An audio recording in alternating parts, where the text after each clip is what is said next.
Hi gang, welcome to Mike on Monday. Yes, I know it's a closed season and there's no actual football going on at the moment, but hey, I'm here for you. Wild horses couldn't keep me away from you guys.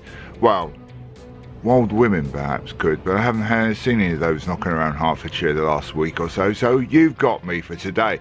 Now last week I promised you a review of last season, so let's do a quick one right now. Review of the season, let's go that way.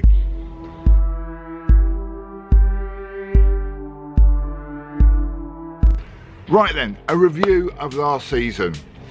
It was rubbish. There you go, done. Let's move on. Oh, okay.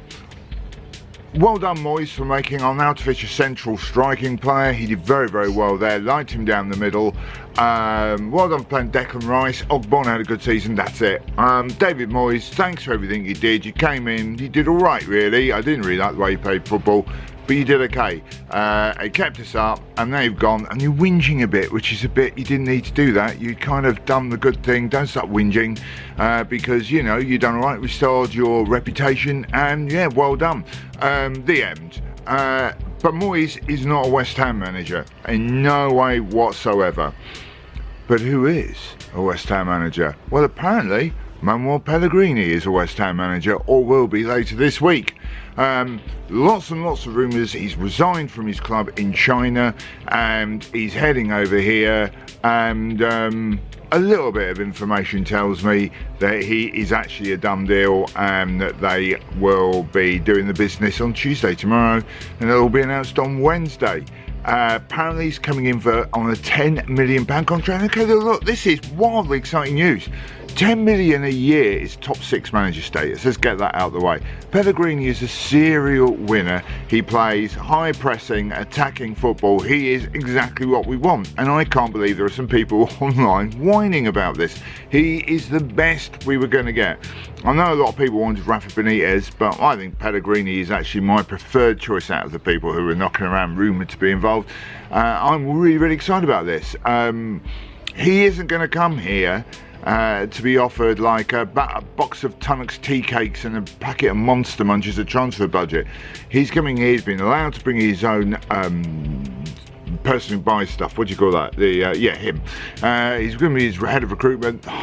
Just came so easy then, and it's wildly exciting, and it brings West Ham up to the Premier League minimum of 2 Manuels per club. So we've got Manuel Pellagrini, Manuel Pellegrini, so that thing ticked as well. Who cares about FFP as long as we've got the Manuels in? I don't for a moment believe that Manuel Pellegrini's come here to England to manage West Ham to finish 14th. I think he will want to push on. He takes cups very seriously. He won the double with Manchester City, and he took Malaga. That is where you go on holiday. Do you know what I mean? What is it? Like a hotel with a car park at the back they play football? Took them to the last 16 of the Champions League. That is brilliant. Even took them into the Champions League spot in the first place. Even better. But well done you. He's a serial achiever. I'm really excited about this. David Sullivan. Now, it is weird that we're getting a decent manager, David Sullivan, who does make you wonder. 2 things have happened here. One, has fan power actually had some sort of impact on him as he realised that he's got to up his game? Or, as David Sullivan finally worked out, he is not as good at doing everything at a football club as he thinks he is. One suspects it might be, if we're lucky, a bit of both of them. I think we definitely need a second one to be in place for us to get anywhere. Last season, Sullivan got an awful lot of grief, and protesting on the pitch, a lot of grief. But let's just try and draw a bit of a line under that, and that maybe he's worked that needs to move forward. Certainly we should all be backing him over this appointment if it is going to come off, which I'm pretty sure it will, because it is a very, very good one, and if he's finally going to put the money into the team, then we could see the team move forward. And what's the opposite of exodus, by the way? I've always wondered this, because normally when a manager comes in, if we'd hired, I don't know, Billy No Mates, been mass exodus from West Ham, or if Moyes had stayed, Lanzini to go, Chicharito to go, I think they'll all be like going, actually, you know, can we stay? We're going to do the exodus, we're going to do the opposite, we're going to stay. So we're then like, he'll play Chicharito, he'll play Manu up the park, sorry, not himself, obviously, Lanzini, and he'll keep, I know it's central, that could be a potentially wicked attacking trident, and we'll have some other players brought in, and yeah, all good. But how exactly does Pellegrini like to line up on a football pitch? How does he get his teams to play? I think it's time we visited Mike at the Tactics Centre to find out exactly how, tactically, Manuel Pellegrini is likely to line up West Ham. Mike, what have you got for us?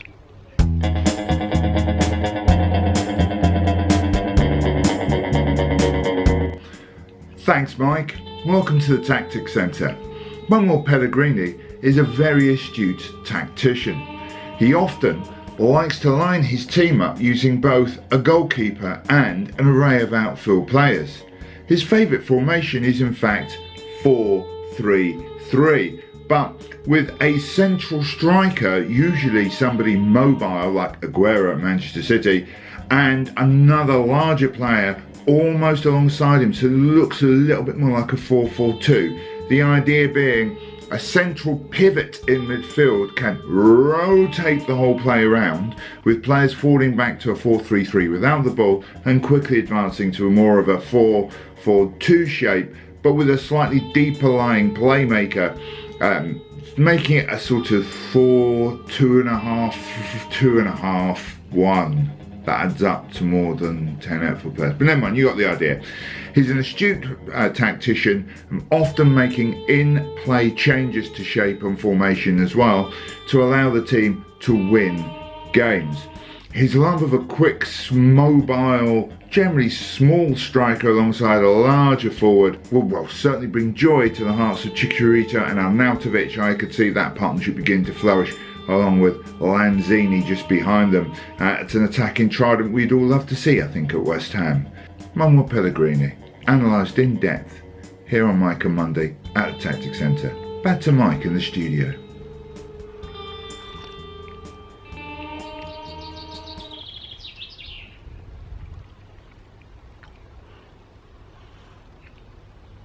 Has he finished?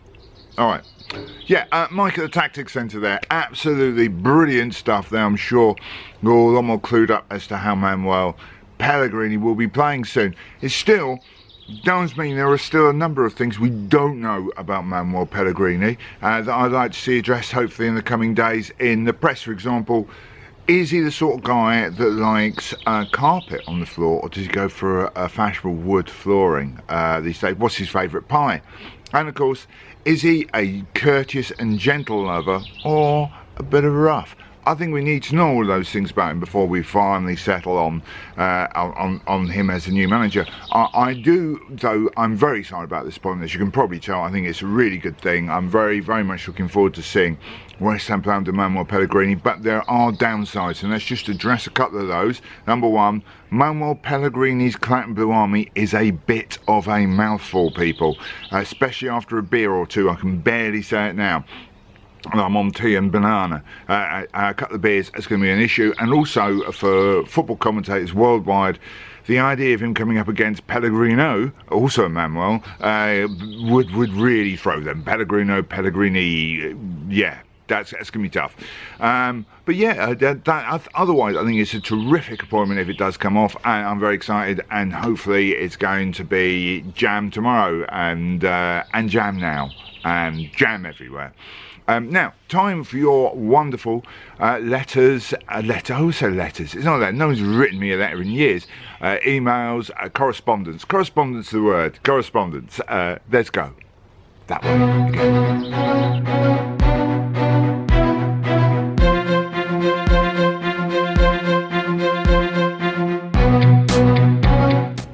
Before I start on this week's correspondence, let me just remind you guys that I am making a film that will be out this summer, in the summer break, about how people become West Ham fans. It's a question I'm probably asked the most, coming, as I've mentioned them here before, because they come from the lovely shithole known as Lewisham, and which is Millwall territory, and end up supporting West Ham. And I know there are lots of other great stories as to how people became West Ham fans. If you would like to take part in this, really got a load of footage for it, but if you'd like to take part in this and talk about how you became a West Ham fan, then please do drop me a message below, and we can talk over Skype. I can record it from Skype and get some info on you. That would be brilliant. If you're not around, that is, or we can meet up if you are around. But I know there's plenty of people from overseas watch this. Right, message over. Do let me know though if you want to be in touch. Thanks so much for all the correspondence. You can leave a message below this email in the comments bit, or you can get hold of me at WHU Mike on Twitter. That's at WHU Mike. Do follow me anyway if you'd like to. And or you can just get in touch with me on Facebook under my actual name, Mike Manera. I only want to be because it's quite an unusual Italian surname, and that will come up in the letters again. First of all, though, let's start off with your first question here is from Greg Brown.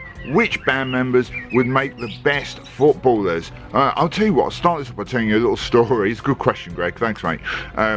I won in February, I can't remember the actual February 1984, I went to a gig at the Lyceum, a band I'd seen a video of on the TV show The Tube that was on back then.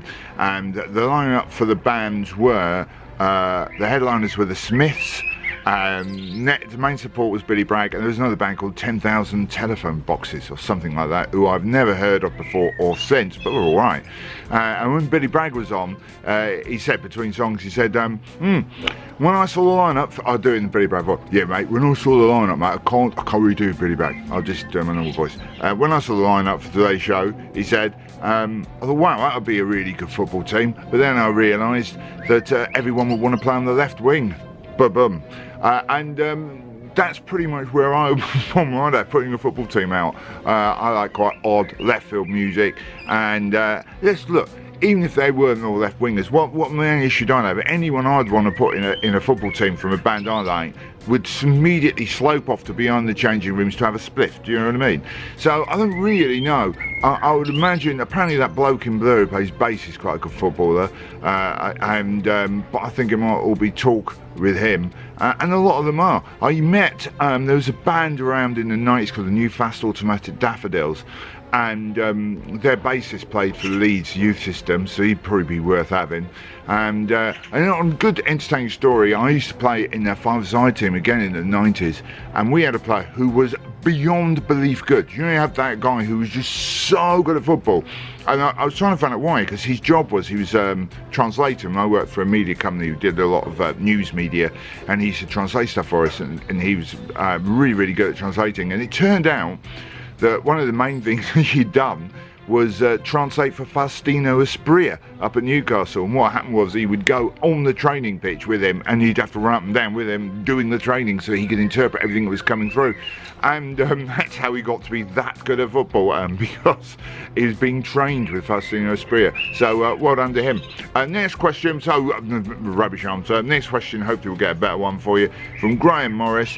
Who's your favourite comedian? Now, he again adds, he likes Roy Chubby Brown and Michael McIntyre, which is an odd combination, isn't it? It's a bit like saying, oh, I like cuddles and soft toys and bare knuckle fighting. I'm not a huge fan at all, or in any way fan of anyone who does the whole sort of racist thing. And I get, see, people said to me, oh, Bernard Manning, you've got to say, and I get this argument a lot, you've got to say technically he was a really good comedian because his timing was really good, and etc, etc. He wasn't racist because he had a go at everyone. Well, he didn't really ever go at everyone, did he? He didn't have a go at overweight northern white men. I don't really buy the old Bernard Manning argument, but I have got a favourite thing I say to those people, and it's my favourite Bernard Manning joke. So, huggle in, people. My favourite Bernard Manning joke, just for you. What's black and 2 miles long? It's the Q waiting to piss on his grave. So there you go, people. My favourite Bernard Manning joke often doesn't go down well with the people I tell it to, because it's generally Bernard Manning fans. Who are my favourite comics? I'm a huge fan of Bill Hicks. I'm a huge fan of that genre of comedy, quite a hard-hitting left wing. What a shock. And yeah, and there's a lot of really good comics around now. Paul Sinner, who is also on The Chase as the Cinnamon and the guy in the white suit. You've probably seen him on that. Didn't know a lot, but don't know his stand-up. He's very, very good. Mickey Flanagan, I geek with a lot. He's really, really good. And there's a whole heap of talent out there who are much, much better than I am or ever will be. So there you go. Thanks for that then, Graham. Roger G, not Roger A, B or C, etc., but Roger G. I'm loving it, Roger. Would you prefer, this is a good question, would you prefer England to win the World Cup or West Ham to win the league? Now, what's your instant reaction? You can't think about it too long, you just got to go gut feeling straight away. Let me know below, yeah? Just tell me what you think. I instantly thought West Ham to win the league. I'm way more of a West Ham fan than an England fan. I'm not that big an England fan. I'll tell you what, they're not even my first choice team. National sport is where I become a glory chaser. As you probably mentioned earlier, I'm half Italian, and I often support Italy. It's my one moment of glory chasing, because they occasionally win the damn thing, don't they? I mean, like, you know, and do well. This year, however, they've not even qualified. How could you do that to me, Italy? And this year, I'm fully behind England. Also, I quite like the England squad that Gareth is picked, but having said that, they're not that good. They're just quick and young. Yeah, what do I think? I would always go for West Ham to win the league. I am a West Ham supporter, an England sympathiser. Does that make sense? So let me know what you think, though, because I know that will split people. Obviously, when I was doing a lot of the filming I've done for the thing about how you became a West Ham fan, you'd expect most people to go, because my dad did, and I got it from there. I come from that part of London, and there is quite a chunk of people who are like that, but not everyone by any stretch of the imagination. A lot of people, it's 1966. A lot of people were young when the World Cup happened, and because of the obviously the big trio playing for England, they started supporting West Ham from that, and I was surprised at how many people came up with that. Obviously older people, I wasn't even born then, but hey. But yeah, it's quite an interesting one. As I say, let me know what you think. And finally, Paul Grant, Paul Grant, thanks very much for your message, mate. Who would win in a fight between Action Man with gripping hands and Action Man with moulded hands? Duh, gripping hands every time, mate. Whoa, not even worth discussing that one, is it? So, if you want to leave me a question, if you've got anything to add, do leave it below there, or you can, as I say, tweet me at WHUMike. And if you enjoyed the show, give it a thumbs up. Don't forget to subscribe to both Ham and Chat channels. Loads of great content coming out over the summer, and obviously with the season coming up, and the World Cup. I'm going to be back doing some stuff on the World Cup. I'm also going to be back intermittently doing this if that happens. So if nothing else happens other than we appoint Manuel Pellagrini, you can read about that elsewhere, and I'll be back when something's happened. Yay! Probably a couple of weeks' time. But I'll be doing some World Cup stuff as well, as I say. Once again, thanks so much for watching. Do leave any messages below if you've got anything to add. And don't forget to share this with everyone you know. And stay in touch, people. Otherwise, come on, you irons. See you soon.